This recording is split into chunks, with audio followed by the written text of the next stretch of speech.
Hai teman-teman, hari ini saya akan membahas satu konten ya, yaitu gawat, denda ratusan juta hingga miliaran menghantui aset Anda. Kok bisa? Yuk simak videonya setelah yang satu ini.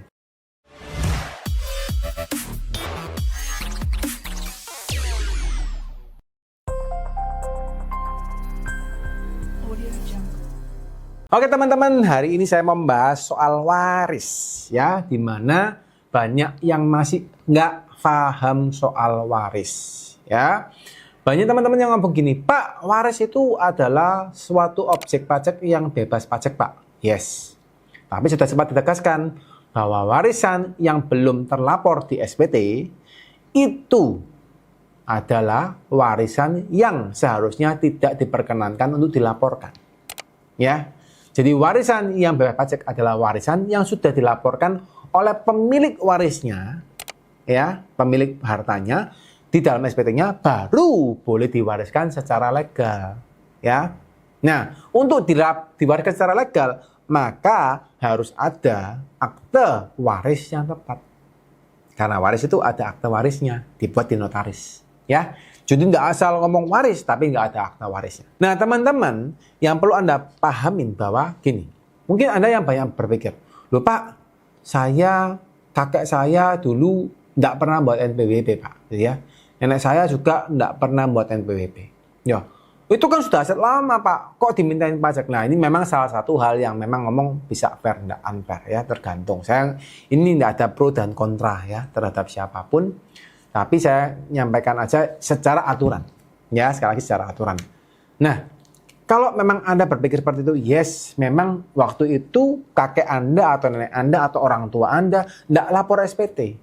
Ya, mereka kerja mati-matian menggunakan keringatnya mereka sendiri. Ya, tapi memang waktu itu juga memang nggak bayar pajak ya, cuma punya aja nggak bayar pajak. Ya. Nah, akhirnya waktu sekarang Anda lapor, Anda merasa itu nggak adil. Wah, kan sudah dari lama, sudah dulu sekali, nggak ada orang tua saya masa tahu lapor pajak. Nah, ini memang akhirnya salah satu pertanyaan. Ya, saya belum tahu nanti pemerintah akan lakukan seperti apa. Karena saya yakin dan percaya di luar sana sekarang masih banyak kericuan terkait dengan hal ini. Ya, cuma secara dasar teman-teman, bagi teman-teman yang mau menerima warisan, ya. Kita yang paling penting kan sekarang kitanya ya teman-teman ya. Anda yang akan melaporkan ya. Bagi teman-teman yang mau menerima warisan, paling aman ya Anda pastikan bahwa waris Anda sudah melaporkan di SPT. Kalau belum melaporkan di SPT, nah bagaimana sekarang caranya? Kan gitu. Itu yang harus Anda pikirkan. Bukan lagi ngomong, wah Pak gini nggak bisa, nggak adil. Lah itu nggak bisa. Karena kenapa? Begitu pemeriksa lihat ya. Dan kebetulan Anda langsung dipegang sama mereka ya, maka ini akan jadi salah satu hal yang ya mau nggak mau Anda bayar. Kan gitu. Ya. Apalagi nanti dengan adanya Cortex System, yang mana semuanya nyambung gitu. Anda warisan, misalnya nih, contoh saya belum bisa memastikan ya, Cortex System akan secanggih apa ya. Tapi kalau misalnya gini, saya pikiran gampang ya. Oh, Anda terima warisan, ceklek ya. Harusnya kalau secara program, secara sistem, akan connect. Yang memberi warisan NPWP berapa, yang memberikan warisan NPWP-nya mana, ada nggak asetnya? Langsung ke connect. Oh, connect ada. Cetek, deal, approve. Nah, tapi kalau nggak ada sambungannya, ya nggak bisa. Ya, terus Anda paksa masukin, ya nggak bisa kalau pakai Cortex System. Ya, kalau sekarang ini Anda pakai, misalnya Anda masukin langsung di SPT Anda mungkin, ya, pemeriksa butuh waktu untuk mengeceknya. Tapi kalau sudah masuk Cortex System, bisa jadi ini akan membuat lebih mudah. Nah, ini saya mau kasih teman-teman satu informasi yang menurut saya ini penting untuk saya sampaikan, tapi bisa tolong diterima dengan positif. Ya, beberapa waktu yang lalu saya sempat ketemu dengan beberapa orang yang menyampaikan bahwa ya dia diberikan kesempatan oleh oknum tertentu, ya.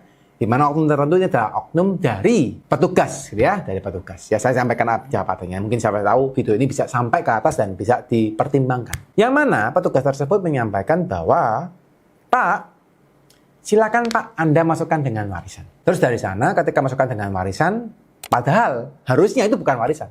Ya tapi dia pengen masukkan aset dalam jumlah yang besar. Terus dia ngomong, oke Pak, masukkan aja sebagai warisan, ya. Nanti Pak, mohon maaf. Ya, kita buat surat akta warisnya tanda kutip, bukan sebenarnya. Ya, menggunakan notaris yang bisa diajak bersama. Semoga ini teman-teman yang non notaris juga nggak tersinggung ya. Tapi ini saya dapatkan informasi aja ya. Sekali lagi saya tidak ada maksud, tapi semoga ini juga bisa menjadi hal yang positif buat semuanya. Nah, aku nggak tahu dengan cara apa, pokoknya dibuat seolah-olah warisan itu nyata. Ya, dalam tanda kutip ada akte notaris yang menyatakannya. Dan ternyata teman-teman dimasukkan di pembetulan SPT 5 tahun ke belakang. Ya, ini didaluarsa di batas akhir ya. Kalau teman-teman mempelajari pajak, ada namanya daluarsa pajak. Ya, daluarsa pajak ini 5 tahun.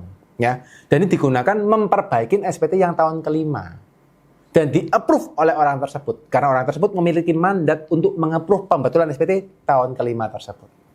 Ya, tapi teman-teman mohon maaf ya, ada beberapa nilai yang harus dibayarkan dari orang tersebut kepada yang memberikan saran tadi. Dan katanya sudah dilakukan beberapa kali dan itu berhasil selama beberapa tahun terakhir. Nah, ini yang memang salah satu hal ya.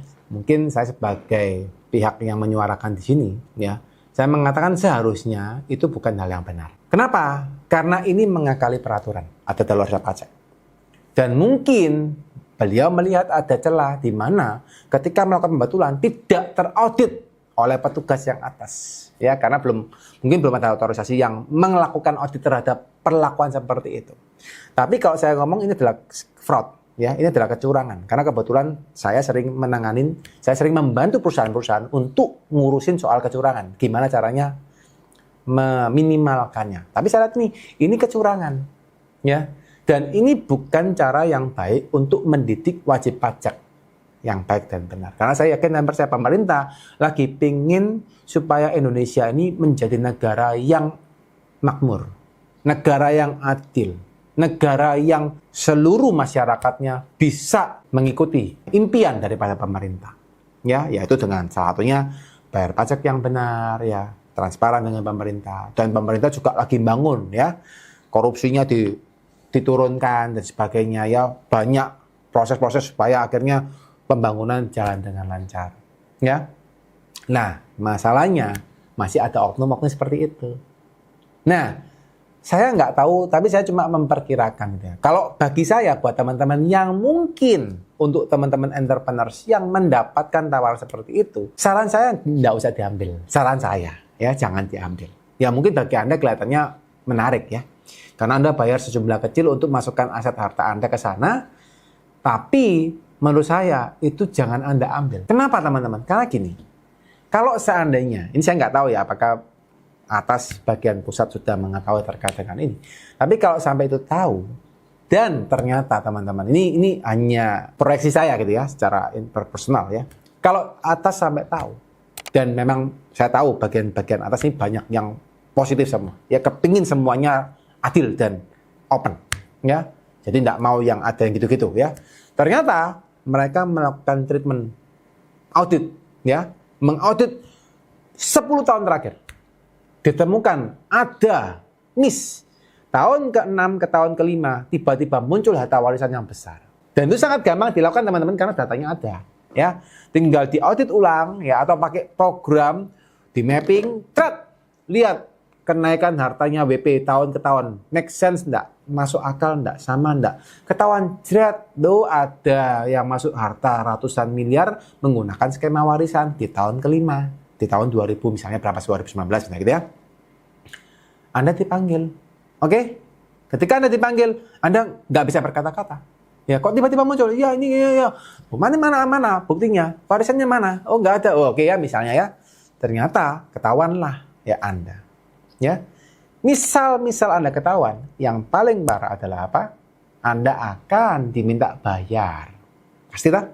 Ya, Anda akan diminta bayar. Oke? Diminta bayar ulang terkait dengan aset waris yang akan Anda laporkan. Plus dendanya, teman-teman. Ingat, ada dendanya, ya. Dan yang paling parah lagi apa? Tadi sejumlah nilai yang Anda berikan kepada pihak yang tadi pun tidak bisa kembali. Ya, jadi ini yang buat teman-teman juga perlu diperhatikan.